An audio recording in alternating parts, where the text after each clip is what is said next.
Hi, hello. உங்கள் அனைவருக்கும் வணக்கம். இந்த வீடியோவில் பிகினர் லெவலில் இருக்கிற உங்களுக்கு ரொம்பவே முக்கியமான, அவசியமான ஒரு பாடத்தை தான் நான் கொண்டு வந்திருக்கிறேன். இந்த பாடத்தை நீங்கள் கற்றுக்கொண்டதுக்கு பிறகு மெயினாக உங்களுடைய பெயரை ஆங்கிலத்தில் எழுதுவது எப்படின்னு இதிலிருந்து கற்றுக்கொள்வீங்க. மற்றது ஆங்கிலத்தில் மெசேஜ்களை நீங்கள் உங்களால் அனுப்ப முடியும். மற்றது ஆரம்ப நிலை வாசிப்பு மேம்படும், ஆரம்ப நிலை எழுத்து மேம்படும். இப்படி பலதரப்பட்ட நன்மைகளை கொண்டிருக்கின்ற இந்த பாடத்தை நீங்கள் கண்டிப்பாக அவசியமாக கற்றே இருக்க வேண்டும். இதுதான் ஆங்கிலம் கற்பதற்கு ஆரம்ப நிலையில் நீங்கள் தெரிந்து வைத்திருக்க வேண்டிய முக்கியமான விடயம் இதுதான். சரி, இப்போ நம்ம தமிழில் இருக்கிற 12 உயிரெழுத்துக்களுக்கான ஆங்கில எழுத்துக்களை பார்ப்போம். அதுக்கு பிறகு தமிழில் இருக்கிற மெய்யெழுத்துக்களுக்கான ஆங்கில எழுத்துக்களையும் பார்த்துருவோம். இதுக்கப்புறமா நம்ம அதை எப்படி கூட்டி எழுதுறது அப்படின்னு பார்ப்போம். முதலாவதா இப்போ பாருங்க, ஆனாவுக்கு என்ன வருது? ஏ. ஆவண்ணாவுக்கு ஏ ஏ. ஈனாவுக்கு ஐ. ஈயண்ணாவுக்கு ஐ ஐ. ஊனாவுக்கு யூ. ஊவண்ணாவுக்கு யூ யூ. ஏனாவுக்கு இ. ஏண்ணாவுக்கு டபுள் இ. ஐயண்ணாவுக்கு ஏஐ. ஓனாவுக்கு ஓ. ஓவண்ணாவுக்கு டபுள் ஓ. அவ்வண்ணாவுக்கு ஏயு. இப்போ மெய் எழுத்துக்களை பற்றி பார்ப்போம். இங்கே இக்கண்ணாவுக்கு கே, இங்கண்ணாவுக்கு என்ஜி, இச்சண்ணாவுக்கு எஸ், மற்றது சிஹெச்சும் வரும்.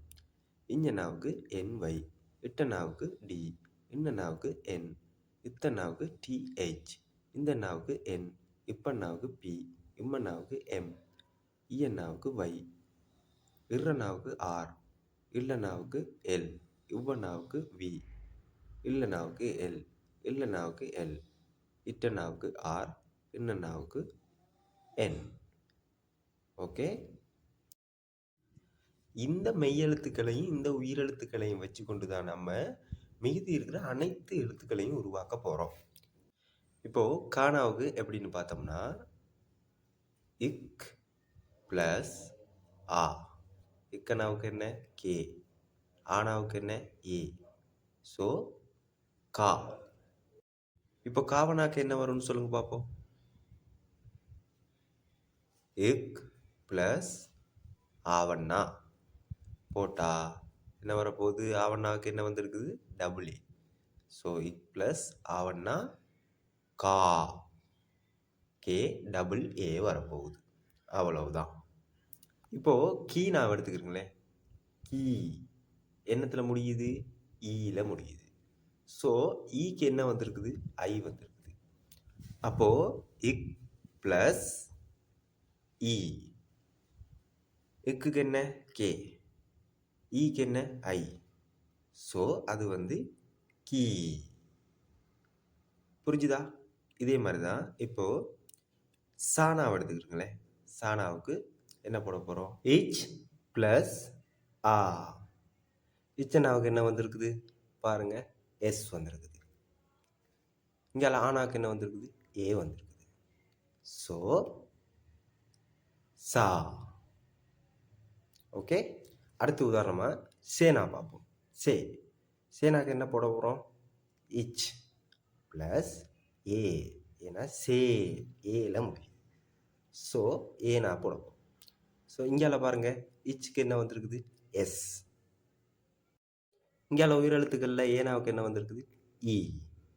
ஸோ இச் plus A S E. Okay, சே. இப்போது ரையண்ணாவை பார்ப்போம். இதில் ராணா ப்ளஸ் ஐயண்ணா ரை. ஸோ ராணாவுக்கு என்ன வந்திருக்குது? பாருங்கள், இங்கே சைட்டில் இருக்கிற லிஸ்ட்டில் ராணாவுக்கு ஆர் வந்திருக்குது. அதே ஐயண்ணாவுக்கு என்ன வந்திருக்குது? இங்கே உயிரெழுத்துக்களில் ஏஐ வந்திருக்குது. ஸோ இது ரெண்டையும் கூட்டினா ரைட்டு வருது. புரிஞ்சுதா? இதே போல தான் இப்போ நாங்கள் இருக்கிற தமிழில் இருக்கிற 216 எழுத்துக்களையும் உருவாக்க போகிறோம். இந்த 216 எழுத்துக்களையும் நான் இந்த வீடியோவில் குறிப்பிடலாது. சப்போஸ் இது உங்களுக்கு தேவைப்பட்டுச்சுன்னு சொன்னால் நீங்கள் கமெண்ட் செக்ஷனில் கமெண்ட்டில் சொல்லுங்கள். நான் அதுக்கான வீடியோவை நான் செஞ்சு போடுறேன். இப்போது இந்த ஈஸியாகவே நீங்கள் இந்த பக்கத்தில் இருக்கிற சார்ட்டை வச்சு நீங்கள் இந்த மெய்யெழுத்துக்கள் சார்ட்டையும் உயிரெழுத்துக்கள் சார்ட்டையும் வச்சுக்கிட்டே நீங்கள் கிரியேட் பண்ணலாம். ஒரு சொல்லுடைய ஓசை என்னத்தில் முடியுது, என்னத்தில் ஆரம்பிக்குதுன்றதை வச்சே நீங்கள் அதுக்கான எழுத்துக்களை, ஆங்கில எழுத்துக்களை கண்டுபிடிக்கலாம். இப்போது சாதாரணமாக உதாரணமாக மா இல்லை மோ அப்படின்னு வைங்களேன். மோன்னு வைப்போம். சரியா? மோன்றது என்னத்தில் ஆரம்பிக்குது? எம்ல ஆரம்பிக்குது. அதாவது எம் என்ற ஓசையில் ஆரம்பிக்குது. இதே கடைசி எழுத்து என்னத்தில் முடியுது பார்த்தீங்கன்னு சொன்னால் ஓ அப்படின்ற ஓசையில் முடியுது. ஸோ எம்முக்கு அதுக்கு என்ன வந்திருக்குது? இம்மன்னாவுக்கு எம். சரியா? அதே போல் இங்கால உயிரெழுத்துக்களில் பார்த்தீங்கன்னா கடைசியில் இறுதியில் முடிகிற எழுத்து ஓ. இப்போ ஓனாவுக்கு என்ன வந்திருக்குது? ஓ. ஸோ ப்ளஸ் ஓ எம் ஓ மோ அப்படின்னு வரப்போகுது. அவ்வளவுதான். இப்படிதான் சகல எழுத்துக்களுமே இதே விதிமுறையை அடிப்படையாக கொண்டு தான் வரப்போகுது. புரிஞ்சுதா?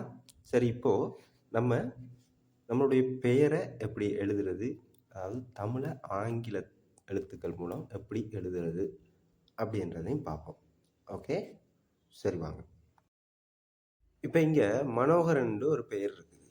அங்கே ஆங்கிலத்தில் பாருங்கள், MANOKARAN மனோகரன். ஸோ இதை எப்படி நாங்கள் இப்போ கூட்டியிருக்கோம் அப்படின்னு பார்த்தா, தமிழில் பாருங்கள் மானா. ஸோ மானாவுக்கு என்ன வரப்போகுது? எம். இம் ப்ளஸ் ஆ மா. ஸோ எம் அங்கால மா ஆல முடியுது. ஸோ மா MA போட்டிருக்கோம். அடுத்து நோ. சரியா? நோக்கு என்ன வரப்போகுது? N ப்ளஸ் ஓ. எண்ணில், ஏன்னா நோ எண்ணில் ஆரம்பிக்குது, ஓவில் முடியுது. ஸோ இங்கே என்ன போட போகிறோம்? N ப்ளஸ் ஓ. என்னென்னா ப்ளஸ் ஓனா போட போகிறோம். போட்டால் என்னென்னாவுக்கு என்ன வந்திருக்குது? N. அங்கால ஓனாவுக்கு என்ன வந்திருக்குது? ஓ. ஸோ NO போட்டிருக்கோம். அதே மாதிரி அங்கால காணா, இக் ப்ளஸ் ஆ, கா. ஸோ இக்குக்கு என்ன வந்திருக்கு? கே. அங்கே ஆக்கு என்ன வந்திருக்கு? ஏ. ஸோ KA போட்டிருக்கோம். அதே மாதிரி ஆருக்கு பார்த்தீங்கன்னா இர்றனா இர் ப்ளஸ் ஆ. இருக்கு என்ன வந்திருக்கு? ஆர். அதே மாதிரி ஆவுக்கு ஏ, RA. இன்னனாவுக்கு பாருங்கள், இன்னனாவுக்கு என்ன? என். தனி ஒரு எண். So Manoharan. Okay guys, this listen complete. உங்களுக்கு தெளிவாக புரிஞ்சிருக்கும்னு நான் நினைக்கிறேன். நீங்கள் இதை வச்சுக்கிட்டு உங்களால் எழுத முடியும் அப்படின்னு நம்புகிறேன். ஒரு வேளை உங்களுக்கு இன்னும் மேலதிகமான எக்ஸ்ப்ளனேஷன் தேவைப்பட்டுச்சுன்னு சொன்னால் கமெண்டில் பார்ட் 2 அப்படின்னு டைப் பண்ணுங்கள்.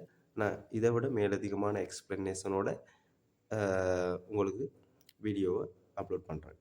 ஓகே, நன்றி, வணக்கம்.